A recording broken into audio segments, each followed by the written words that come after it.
Today is Friday, July 2nd, 2021, and you are listening to the 79th broadcast of TBR Radio Presents the TBR History Hour. My name is Dr. Ed DeVries. I am a contributing editor at TBR Magazine, the Barnes Review magazine. And for the next hour, I'll be your host, your guide here on TBR Radio Presents, talking to TBR's executive editor, Paul Angel. I sit in my squeaky chair. We're going to talk about the July-August 2021 issue of the Barnes Review magazine, which is Vaccinations, a Revisionist History. And we start with the cover here, and we have a very happy-looking child in the 1700s, and it looks like he's receiving a smallpox vaccination there. And then, of course, Paul, you begin with an editorial, and you kind of talk a little bit about the history of vaccinations and how all of that history has been challenged in the last year and a half.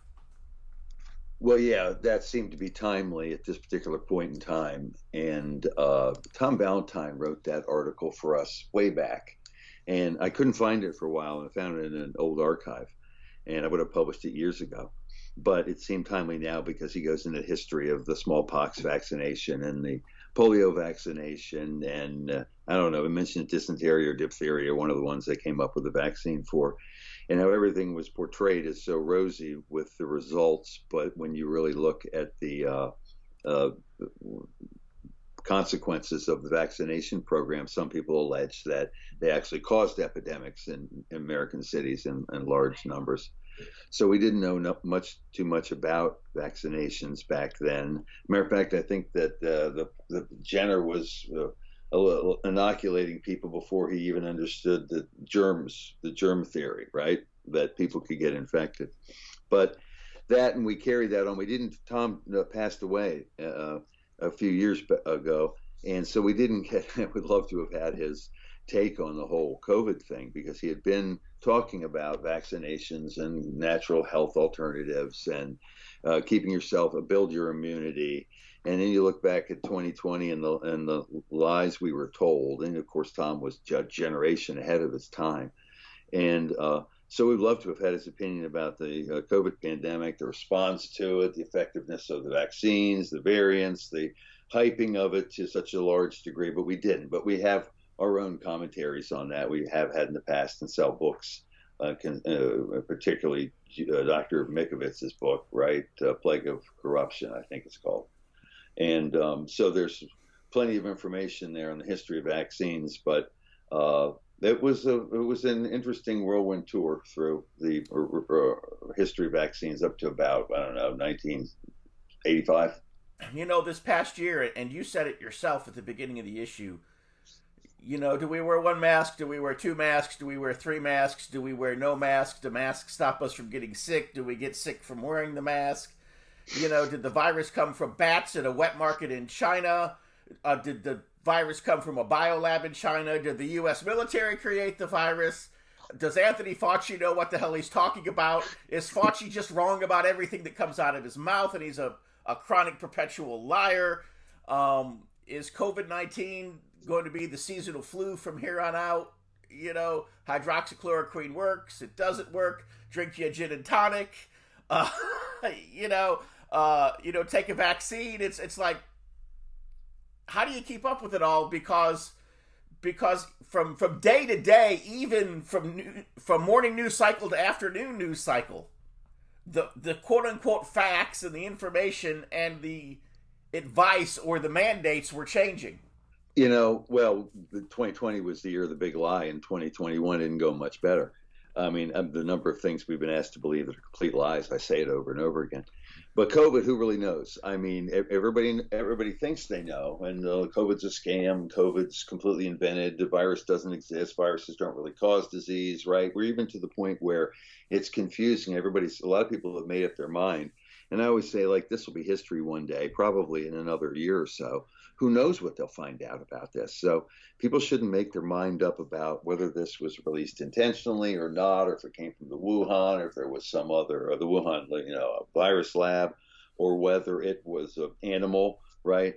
I'm always led towards the lab leak theory on that. That's the big topic now, right? I mean, was Fauci helping to fund, or did he know about studying these things to the point of they're come to the conclusion that you have to make things able to kill humans before you can study the virus, right? It's really, really a bad idea, I think. Um, but whether he was involved, knew about it, it's just like this developing all the time. But it's what, it, but I don't know if we would have discovered anything faster. I used to say it takes a couple of years, right, before the documents are released. I don't even know how long you have to wait for a FOIA these days to get at this stuff to see whether that stuff even exists in the files, or whether it's already been purged. What level did Fauci know? And there's so many questions, so many questions. We've gotten so many lies. I mean, that's the thing is, you have to have an open and honest debate on a historical topic, no matter what the topic is, right? And if you can't have that, you get fed one side of the story. And then if it's wrong, if it turns out that the masks made the kids sick and they never should have worn them at school, you might not know the medical data for 2 years, but you should have allowed the debate on it. But what they did was, especially the social media giants, right, was crush all discussion. So this was a perfect example. Forget COVID of what it did, whether it exists or whatever. I'm looking at it from the point of view of writing the story of what we were told and not told. How many lives were cost because weren't allowed to go to work? Or people insisted on going to work and were arrested. I mean, the suppression of right, the list of the ramifications of the truth about COVID are massive, and also about the vaccines. I mean, I happen to believe that a grown adult should be able to discuss with another one whether the benefits and dangers of taking a vaccine first. You've got to be able to talk about this stuff and make this decision. It's been a free speech disaster. But luckily, it's funny, right, Ed, that after they tell us stuff like this definitely was a bat soup, some Chinese scientist came down, ate some bat soup, and he got sick, and he spread it all over the place. And you're asked to believe that, and then you raise the question: was it possible that this lab that's so close to where the virus was inevitably leaked, or the first cases, I should say, right?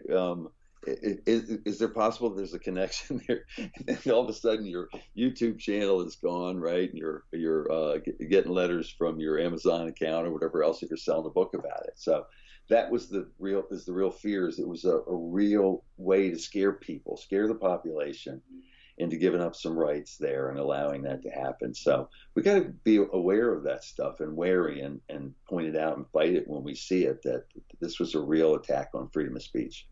Wow. So there's a little editorial here, and it was written by Fred Blehoot, who was apparently 20-some years ago an assistant editor at TBR, and Willis Carto had asked him to write a little piece on cultural Bolshevism versus Christian values, and he ended that article by saying that the hour grows late. This is 20 years ago. He said, the hour grows late. We must call this attack what it is, a deliberate effort to destroy all that made us the most free country in the world in order to turn us into the field workers of the coming global plantation.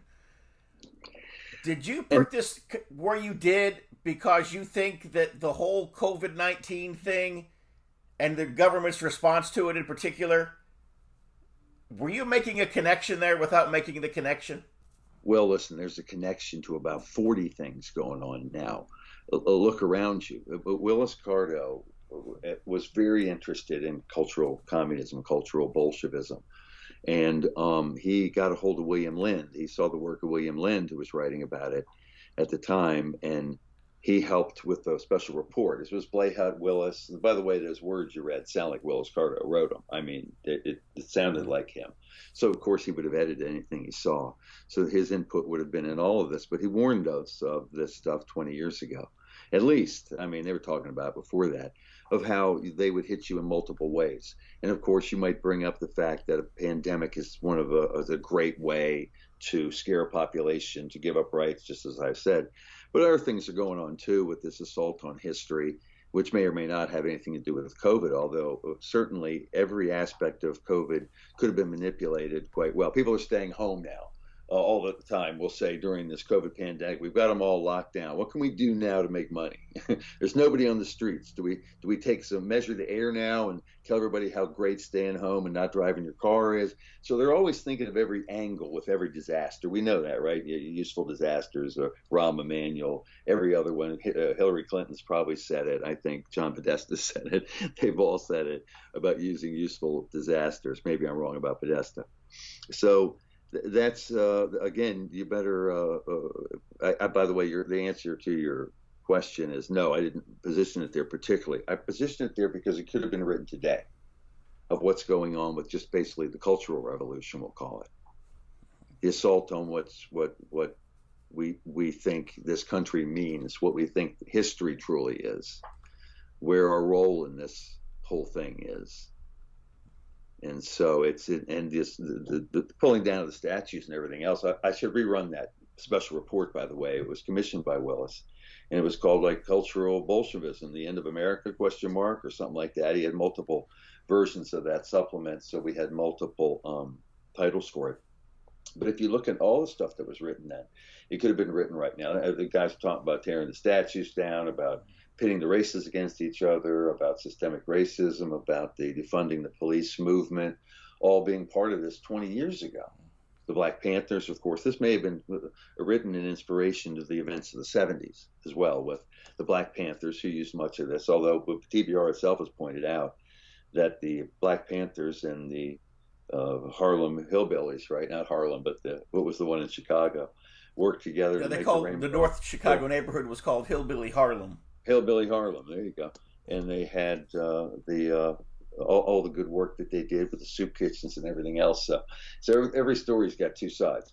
But back to that, if you look at the radical Marxist kind of racial division message that was being pushed then, it's being pushed now, but it's being accepted now, which is a scary thing, because we elect these people, we think, to represent us, and most Americans don't like this. And by the way, this is an issue which is contentious.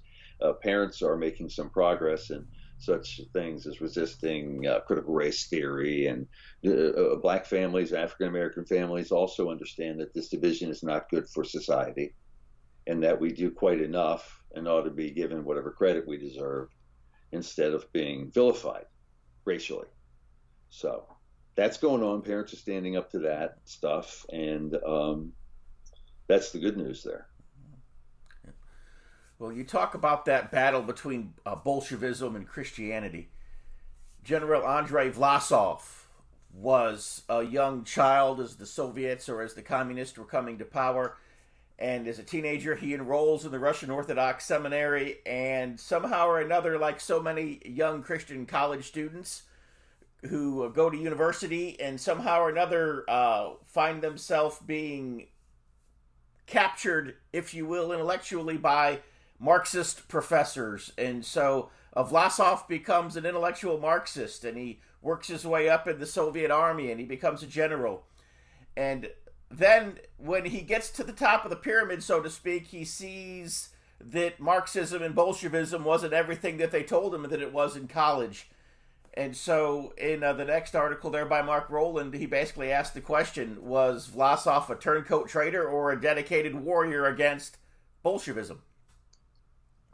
Well, I guess most people who will risk like death and torture and this type of stuff, and they have the choice to get away from Bolshevism, because after you get to know it, I think most people are repelled by it, especially the way it was run in Russia in the early 1900s, right? And then into the 1940s, that you reject that. So, and Vlasov was one of those guys, because if you look how his life ended, it was such a tragic story. Here, this guy decides that Bolshevism is horrible, so it goes as far as defecting. He was captured, so they always said he was just a coward. But the fact of the matter is, his statements were very critical of Stalin, in particular, and Bolshevism.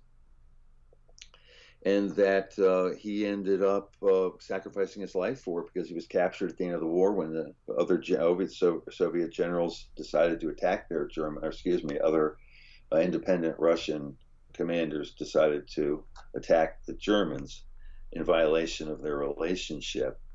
Then he refused to do that, was captured, and then was tortured, I think, pretty badly and vilified. Of course, now he's got a monument to him. So the story of Vlasov is there's a guy that really could have just gone along with the crowd, but decided to risk it all because he realized how awful the Soviet Union was, and also got to know the German people, married a German woman, did a tour, an unsupervised tour of Germany. It was so enamored with the way National Socialism was working for the average German person that he committed his life to it. So a sad but inspirational story. What did you think? Because we scroll down a few more pages and we come to an article that I've written that actually I'd sent it to you here several weeks ago now, but unfortunately, one of the disadvantages of a magazine that only comes out once every other month is there's a little bit of a gap or a delay sometimes between when things happen and when we go to press. Governor Hogan, you grew up in Maryland. What were your thoughts on Maryland, my Maryland, and Governor Hogan's basically getting rid of it? Well, I will tell you, yes, I did grow up in Maryland, and that was our state song, Maryland, my Maryland. And so I'll tell Maryland.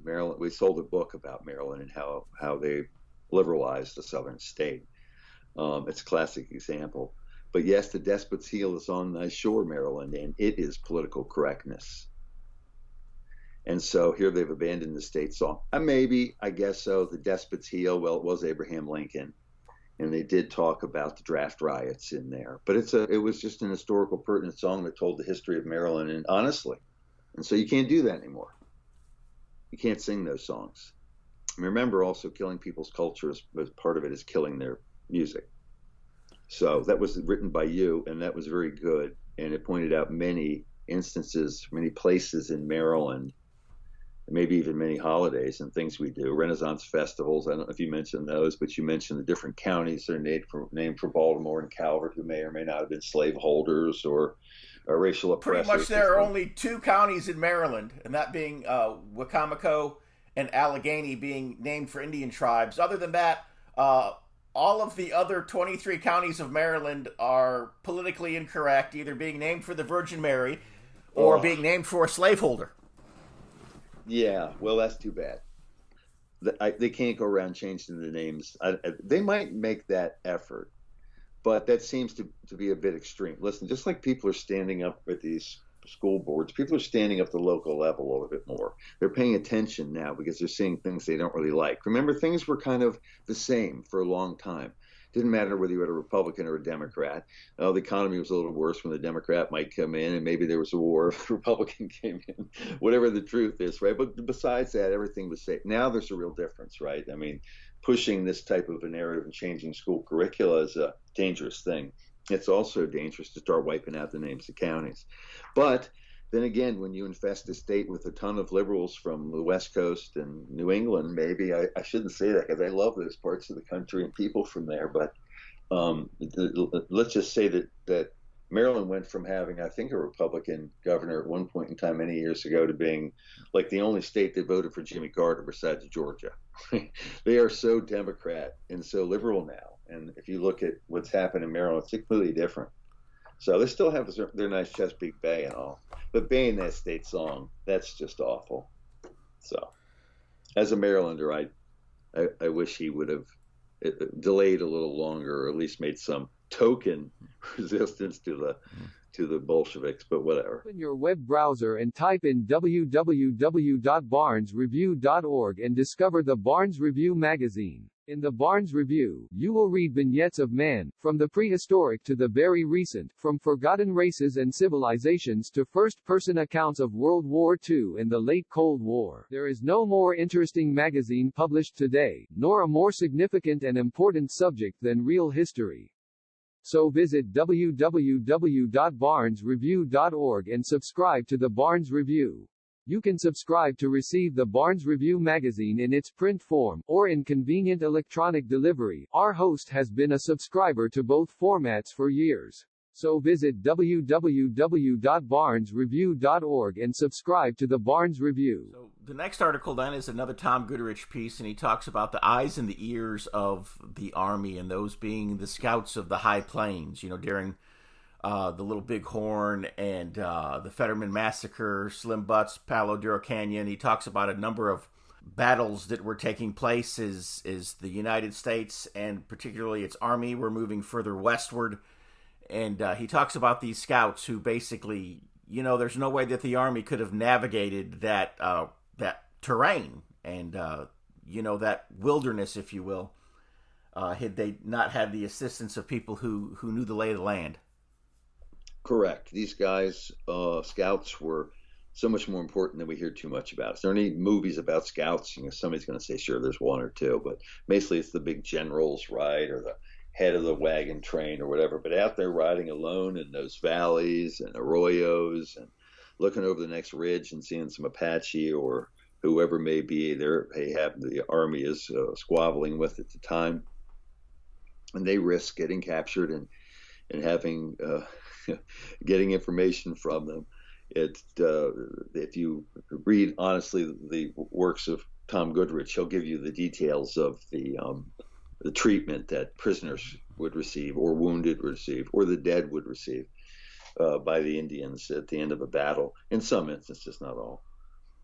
But yeah, they're the guys who are out there risking their lives, coming back, getting the information, and having to live out there on the trail, and freezing nights and broiling days, and like I said, hostile Indian tribes and rattlesnakes and everything else. So yeah, Tom weaves a nice story of the scouts of the U.S. Army in the Western Plains in the 1880s, I believe.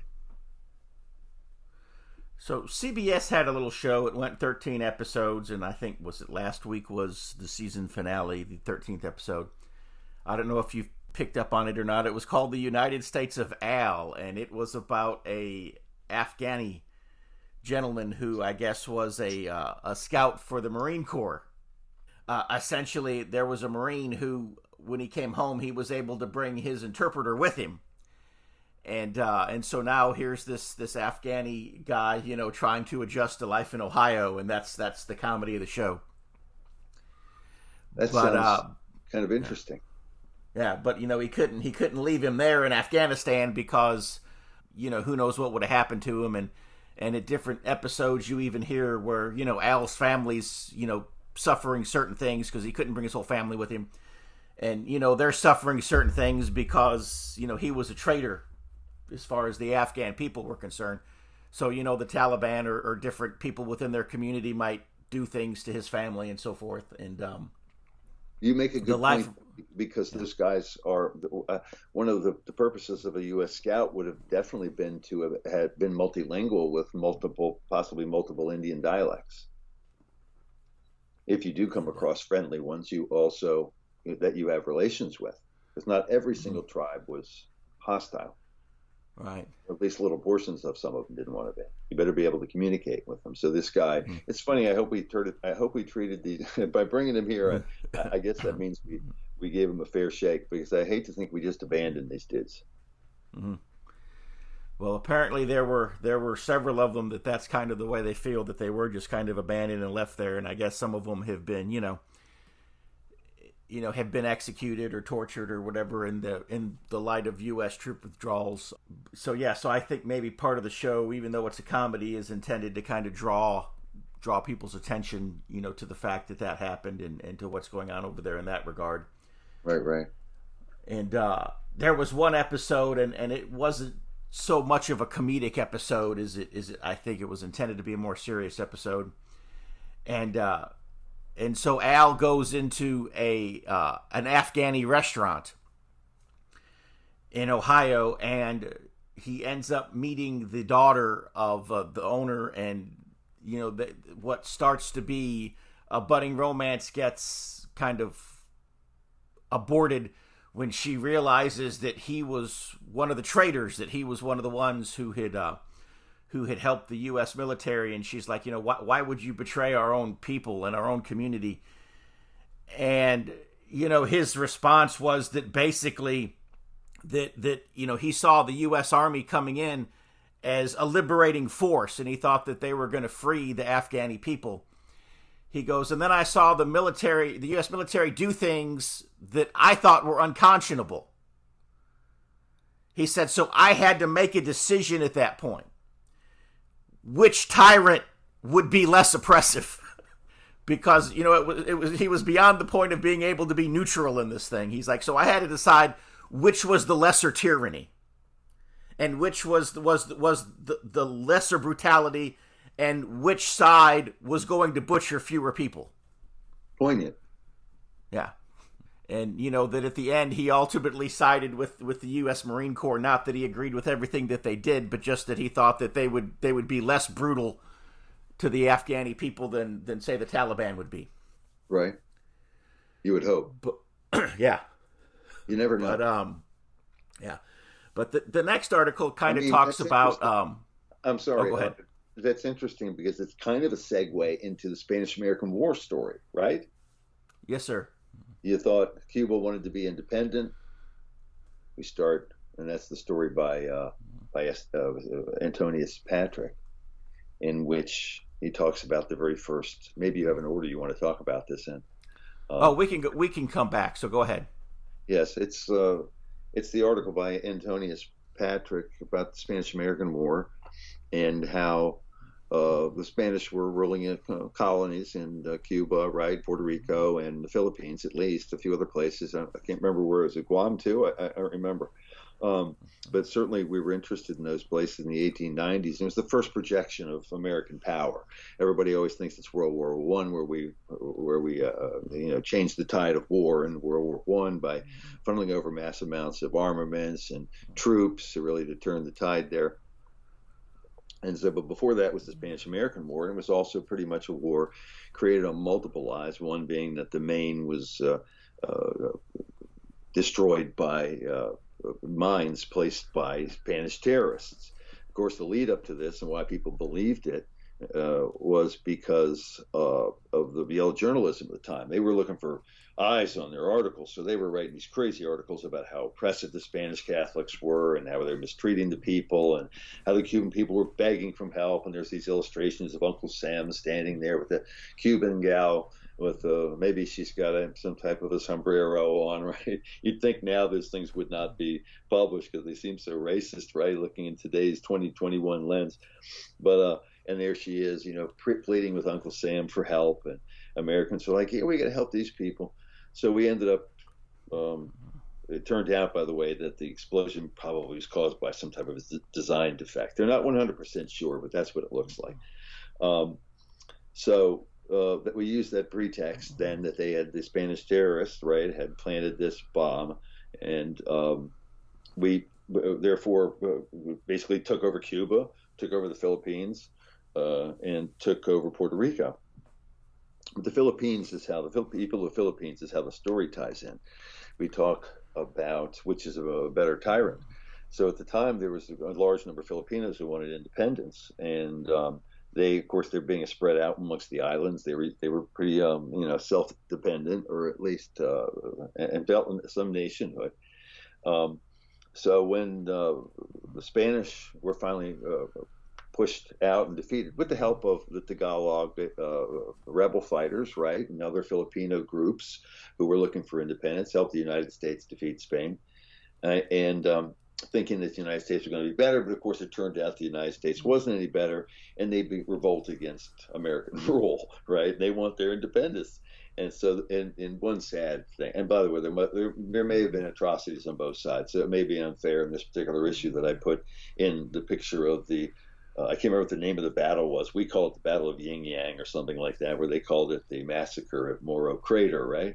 And so this is this crater where I guess it was an old volcanic crater where people would hide during times of, other tribes were coming back in the old days. It was traditionally a place of refuge, and a lot of Filipinos went there when the American forces were fighting the militia fighters. And maybe the militia fighters may have also retreated to this spot, placing the civilians in danger. Whatever it is, we just bombarded the place and shot the place up and killed a bunch of Filipinos. And eventually, I think that subdued them for some time, and then inevitably they wanted independence, and they got independence, which is the upside of the story. But there you go. They couldn't decide which tyrant to go with, and it turned out probably Spain wasn't as bad as the United States. I'm not sure. They adopted so many Spanish customs in the Philippines. So anyway, that's the story. Is that's the lead up to our involvement. Maybe if we hadn't gotten involved in this phony Spanish-American War, which, you know, maybe some people actually believed it, some people don't. It reminds me of today, right? You've got people in your own cabinet pushing for one agenda or another. Some president tries to do something that the War Department doesn't like and the intelligence service doesn't like, and they resist. Anyway, that being the point, I think everybody was on board defeating Spain and getting involved in a massive worldwide war. Luckily, it was only couple nations involved. I think people knew at the time that that the Spanish were no match for us. Well, you know, Bill Clinton and George W. Bush both made statements after they were no longer in the White House to the effect of that they made some of the decisions that they regretted. At the time that they made them on the basis of the information that they had, and that there's a whole apparatus of people around them to basically make sure that they only get information from certain sources. So, you know, the information that could have prevented them from making a bad decision was never even laid before them. And so, you know, there were, shall I say, certain facts that they were not aware of when they were making these bad decisions. And then you fast forward, and Donald Trump is being crucified in the media, especially in the liberal media, because how dare him insinuate that U.S. intelligence sources would lie to him? Yeah, I know. That's a good tie-in, Ed, a very good tie-in. That's exactly what happens, especially when your advisors might have a special affection for, say, Ukraine, right? Mm-hmm. And you might want to passively, aggressively work against the president or any decision maker. So I don't know what he knew, McKinley. But McKinley, he certainly didn't object to cartoons of the time or pictures on like Puck or wherever it may be, you know, depicting him as striding across the globe with a big bat. I should have put a cartoon of that in there. I put some anti-Spanish propaganda to kind of explain how the media at the time was pushing the American public to back war and be outraged by the attack on the Maine. So I don't know when they really figured out the truth, but Spanish denied it the whole time, and I don't think there was much evidence of it because with the way the explosion occurred, if the mine had been, that was just a minor complaint. Later on, it was years later when they found out and did a recreation to find out, I think shells were stored against a wall that got too hot next to the boiler or something like that. Somebody else will know the exact details. But a mine would have blown from the outside in, and something from the inside would have blown from the inside out. It was clear to some people. But if you read the article, and if you know a little bit about the period of time, and I think you do, about Hearst and his, who was the other guy that he was going against, the other big newspaper magnate, and they were having a big ratings war. They were putting up all kinds of stuff. It was fake news galore, man. And so the times are, things don't really change that much. You know what I'm saying? Well, you talk about another fake news item, and that is Edith Cavell. She was a nurse during the time of the First World War, and apparently a lot of the politically correct historians and the newspaper reporters of the day, you know, basically made her out to be this great patriot martyr. But the truth was that the Germans had executed her because she was a spy, and that's what you do to spies. Correct. I know nowadays you might not, because you understand the propaganda value. Edith Cavell was probably a decent nurse and a decent administrator, but she got involved in a spy ring, if not organized, became the organizer of the spy ring, in which she was ferrying wounded soldiers who were recovered back to the British side. And so she got caught, and it was pretty well organized. A bunch of people, I think, were involved in it. I don't know who else was assassinated, who else was executed for it. But they made a big deal of it at the time because she is a woman, and you didn't do this kind of thing as a woman. We kind of set we set the precedent, right, for the hanging of Mary Surratt at the Lincoln assassination. So Americans, we probably weren't as offended by it as anybody else was.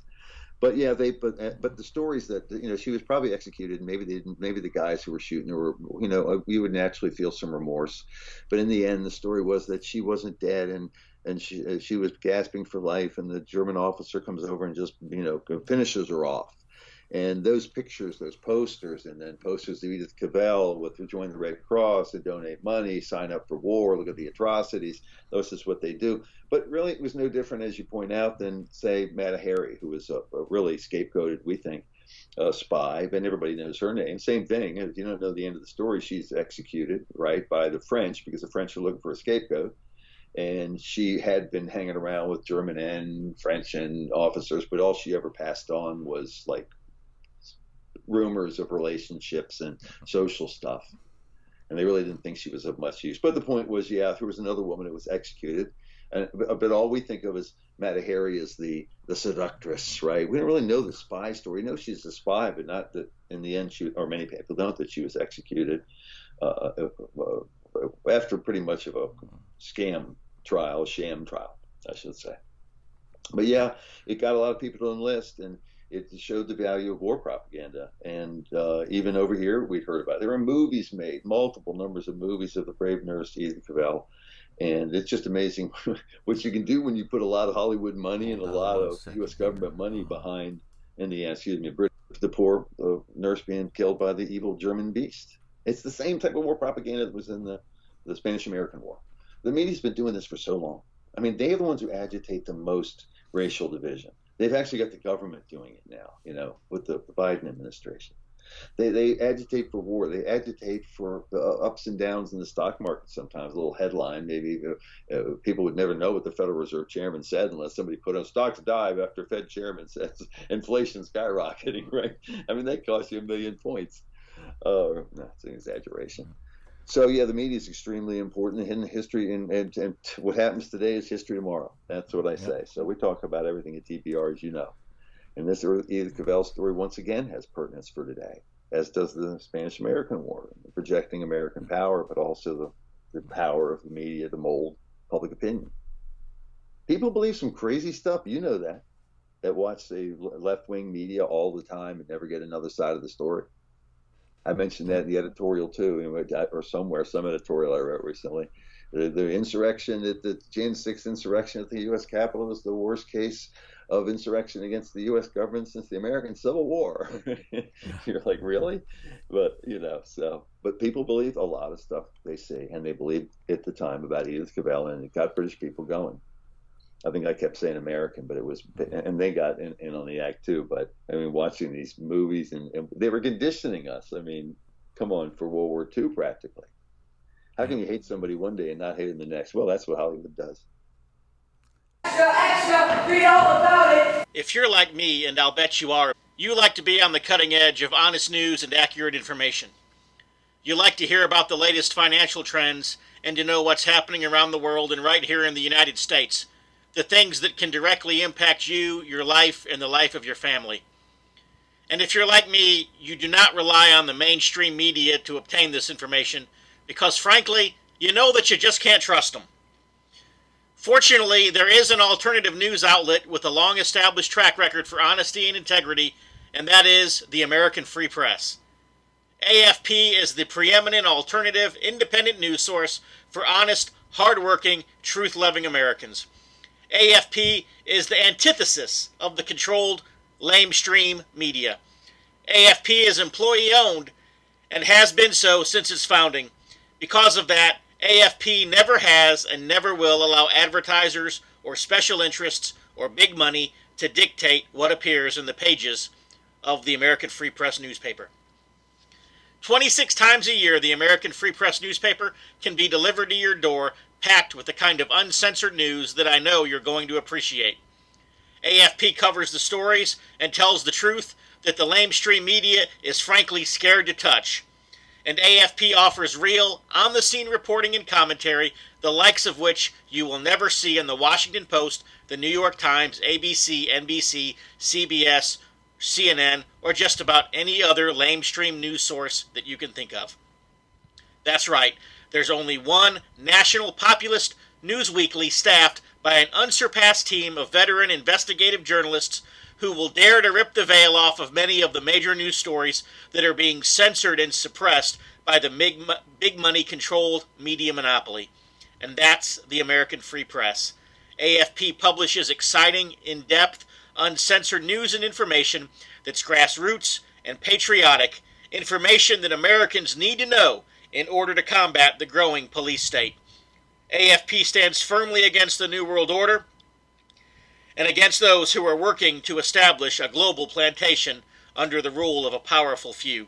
In short, AFP is your voice. If you have any doubt why they want to silence AFP, you must be relying on the lamestream media for your news, and folks, that's a big mistake. If you're ever dissatisfied with your subscription to the American Free Press, their guarantee is that you just drop them an email and they will gladly refund the unused portion of your subscription. So what are you waiting for? Visit www.americanfreepress.net. Once again, www.americanfreepress.net. And find out about the American Free Press. Do it today. Extra, extra, read all about it. What was that Bob Dylan song? We hated the Germans and now they're our friends. And what was it? If we fight another war, it'll be with the Russians. And how do they ultimately end that thing? If God is on our side, He'll stop the next war. You know, people love stability, and war is instability. The idea of wars nowadays is a little different than the idea of war, even then. I mean, think about it. This place, where in the world was normal in the 1940s? And there were so many ways out of that. So many ways out of World War One. How about we decide war itself is a war crime? Certain places you won't be able to control. Militia outbreaks or terrorist cells or independence groups, we can call them, in Central Africa or Western Africa or Southern Africa or southern tip of, they can't even control the southern tip of Saudi Arabia, right? And so we had an article by Remy Tremblay, and he's talking about patriot uprisings in Canada in the 1830s, and he's basically telling the true story as opposed to the propaganda story of Victoria Day. If you're reading Tremblay at all, he's the Canadian historian and editor who's super pro French Canadian. He's a Catholic. I believe he must be a monarchist after reading this particular story, because it reminds me also, I remember that Matt Johnson, my one-time editor of TBR, was a Russian Orthodox monarchist who believed that a benevolent king, I think Christian king, was the best way to go, right? Well, I don't know if Tremblay believes that or not, but what he was questioning in this article about the popular uprising in French Canada and Lower Canada in the 1830s against British rule and elite, just basically elite rule.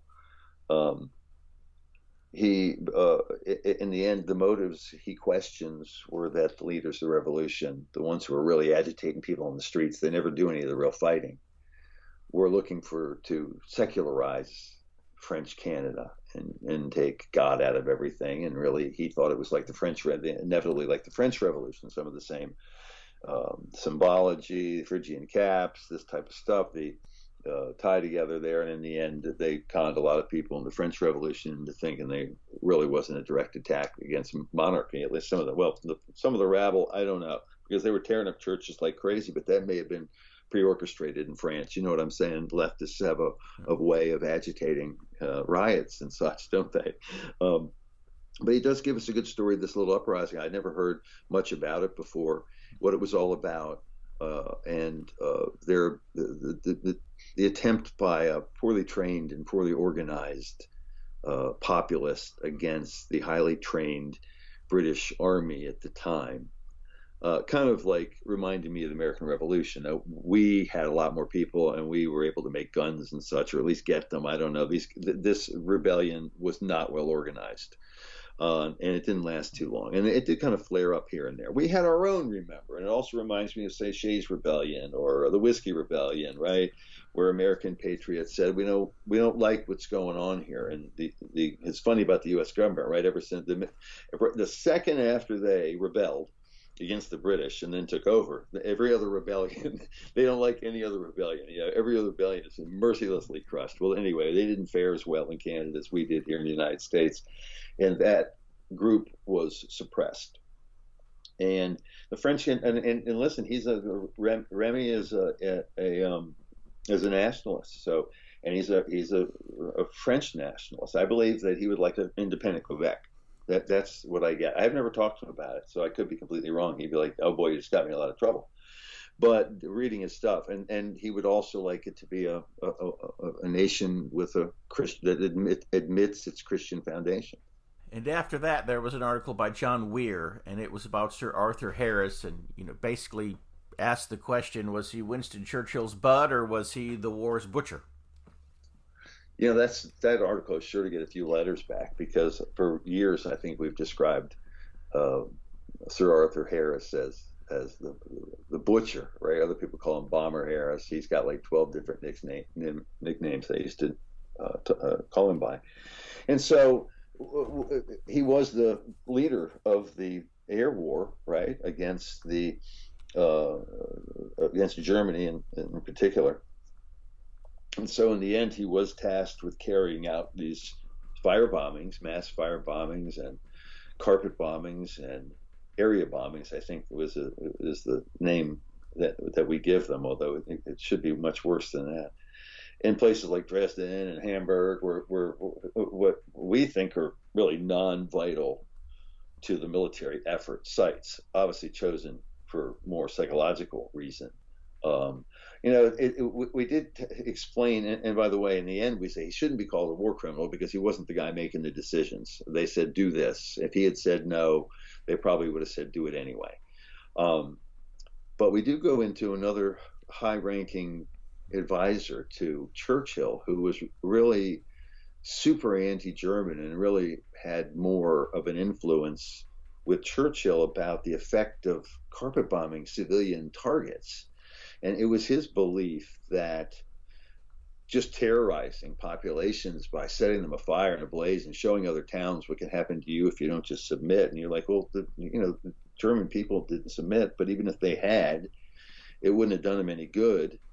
So I think he referred to some of these things as delousing efforts. The man's name escapes me because my memory stinks these days. Did you have that issue in front of you? There's a picture, Lindemann, right? Lindemann just came to me. And so we talk about Lindemann's involvement and Churchill's feelings for the German people. I mean, he had no compunction. So in the end, you're a third guy down the line at least, and told to bomb innocent civilians. You have two choices: do it or resign, I guess. But I think there's a lot of people who would completely disagree with me, and I may not even agree with me, because it was an interesting, and I like provocative articles, and so at least made me think about it and gave me a lot more information about the decision-making process that went into the carpet bombing and the firebombing attacks on civilian centers in Germany. Well, you close out the issue basically reminding our readers that the TBR bookstore has quite a few books available on communism, Bolshevism, and socialism, which, of course, were subjects that kept reinserting themselves throughout the issue and throughout the articles. Hey, what can I tell you? We're fighting an uphill battle here. Social media can censor you in a heartbeat. Facebook can ban you. YouTube can crush you. Your website domain name might not be renewed. Print is the way to go. I hate to say it. We're back to, it's like one day, I mentioned the aliens again, when the aliens attack, right? They're going to knock all this, the modern stuff out, but the old stuff will still work because it was always classic. It wasn't a gimmick. And now what we've seen happen in electronically, and how easily it is to wipe it all out and never pretend like it never was there to begin with. All the talk about COVID, all the doctors who complained about COVID who were banned, all the people who talked about the lockdowns who were banned, all the information about Hunter Biden that was banned. I mean, this is like big time censorship. It can't happen in print. Because either you get your issue or you don't. If you don't get your issue, I'll send you another one. And that's why I say that print is the future, TBR is the future, but also books. I do read a lot of books in print. I read a lot of books on my Kindle. I don't care how you do it. Some of our books, and we do have a large selection at barnesreview.org, BARNES review.org, or barnesreview.com, either one. And so we encourage people to get books and give books. And there's a ton of stuff, some great books on neo-Bolshevism, Bolshevism, whatever the threat from it. We used to talk about communists, and we used to use the term communist, and people would look at us in the 1980s or 90s. We're like, communism isn't dead. It's just a new form. It's come up. This was Willis Carto's line. Communism isn't dead. Communism is just been transformed into political correctness, because communism is a belief system verging on a religion for some people, and so is political correctness. And think about the aspect of political correctness as a religion, right? You have to get rid of all the heretics, right? They've said things that aren't allowed by our tenets. They must be taken care of, right? And then you have a special language that you use in your liturgical ceremonies, we'll say, and it's the proper pronouns. And you get that proper pronoun wrong, or you can't remember. The average person can't even remember them. Then all of a sudden you're out of the church. You're not allowed into the crowd. But again, the list goes on and on. I mean, there's even a code of ethics, right? It's kind of against the Ten Commandments, I said somewhere recently, in that you are allowed to lie, and you are allowed to beat people and loot and rob and steal from thy neighbor and bear false witness against thy neighbor. It is so anti-Christian. It comes back to our editorial by Blanchett 20 years ago, which was so prescient, that print publications that are politically incorrect, we put the two together, you got a tough time. But that is in this day and age. But that's where you go. So I encourage everybody to subscribe. You can go to barnesreview.com. If you don't, go to the website. We're upgrading in the next month or so. We'll have like tons of stories up there, and the books will be easily accessible. But we must have two, by the way. Your point and the original was that we had a great selection of books. Yeah, we got like 200 different books on there, and many of them are banned on Amazon. We love the ones that say banned on Amazon, because if they're banned on Amazon, there must be something in that book that's of some value. Look forward to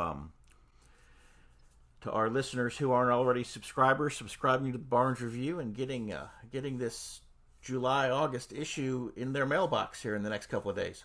Yeah, and anybody else who was just listening can get the PDF of it for cheap. It's probably posted up there, maybe on the date July 1 to July 7. The issue's already in the mail, so people, it'll be in the mail at the end of the week, so people will be getting it very shortly. Very good. But you can get it as a PDF if you don't, or you can just order an individual copy. Wink, wink. All right, Ed, I appreciate it. All right, yes, sir. You have a great day, Paul. Bye-bye.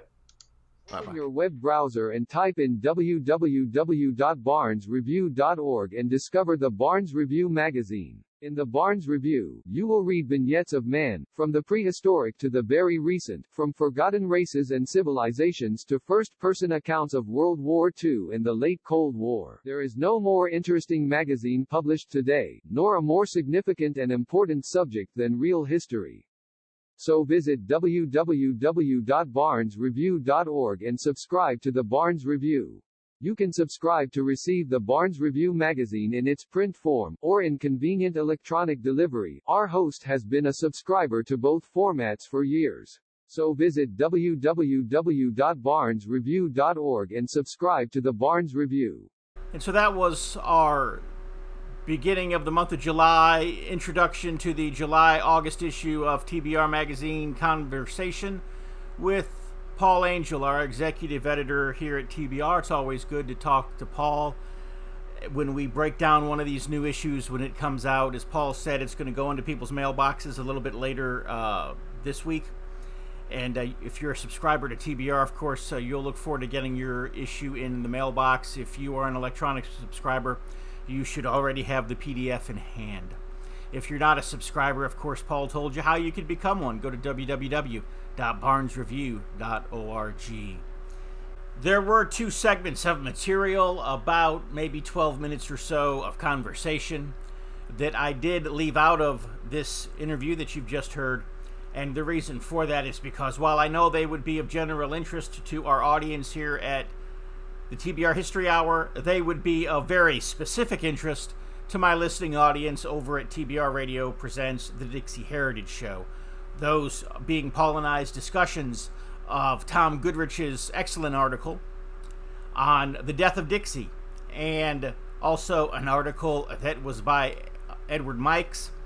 Both Edward Mikes and Tom Goodrich have been guests on this show and on the Dixie Heritage Show. And Edward Mikes wrote an article basically talking about how slavery, as horrible of an institution as it was, and as cruel as it was, and as unpleasant as it was for those who had to live in it, that the standard of living for slaves in the United States was still higher than the standard of living would have been for those same people had they still been living on the continent of Africa in that time of history. And so, an interesting conversation.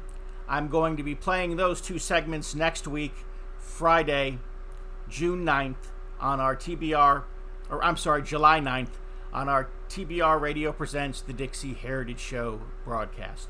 So next Friday, July 9th, be sure to tune in for that show.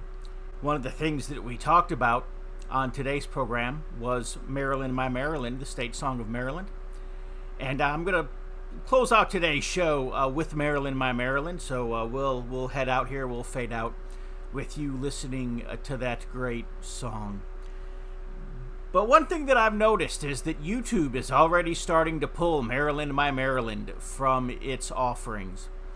There are only a couple of versions of it even left on YouTube now, and I have no doubt that as time progresses, that song's going to become even harder and harder to get your hands on. So as I leave you with Maryland, My Maryland, know that we look forward to being with you again this same time, same place next week.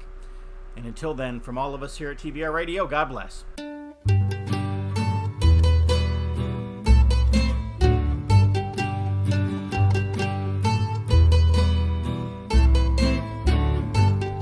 The despot's heel is on thy shore, Maryland, my Maryland. His touch is at thy temple door, Maryland, my Maryland.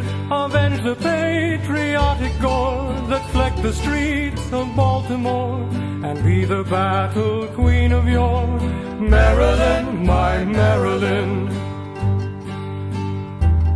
Hark to a wandering son's appeal, Maryland, my Maryland. My mother's state, to thee I kneel, Maryland, my Maryland. For life and death, for woe and weal, thy peerless chivalry reveal, and gird thy beauteous limbs with steel, Maryland, my Maryland. Thou wilt not cower in the dust, Maryland, my Maryland. Thy beaming sword shall never rust, Maryland, my Maryland. Remember Carroll's sacred trust, remember Howard's warlike thrust, and all thy slumbers with the just, Maryland, my Maryland. Come, for thy shield is bright and strong, Maryland, my Maryland. Come, for thy dalliance does thee wrong, Maryland, my Maryland. Come to thine own heroic throng that stalks with liberty along, and give a new key to thy song, Maryland, my Maryland. Dear mother, burst the tyrant's chain, Maryland, my Maryland. Virginia should not call in vain, Maryland, my Maryland. She meets her sisters on the plain, sic semper 'tis the proud refrain that baffles minions back amain, Maryland, my Maryland. I see the blush upon thy cheek, Maryland, my Maryland, but thou wast ever bravely meek, Maryland, my Maryland. But lo, there surges forth a shriek, from hill to hill, from creek to creek, Potomac calls to Chesapeake, Maryland, my Maryland. Thou wilt not yield the vandal toll, Maryland, my Maryland. Thou wilt not crook to his control, Maryland, my Maryland. Better the fire upon thee roll Better the blade, the shot, the bowl, than crucifixion on the soul. Maryland, my Maryland, I hear the distant thunder hum. Maryland, my Maryland, the old line bugle, fife and drum. Maryland, my Maryland, she is not dead, nor deaf, nor dumb. Huzzah, she spurns the northern scum. She breathes, she burns, she'll come, she'll come. Maryland, my Maryland.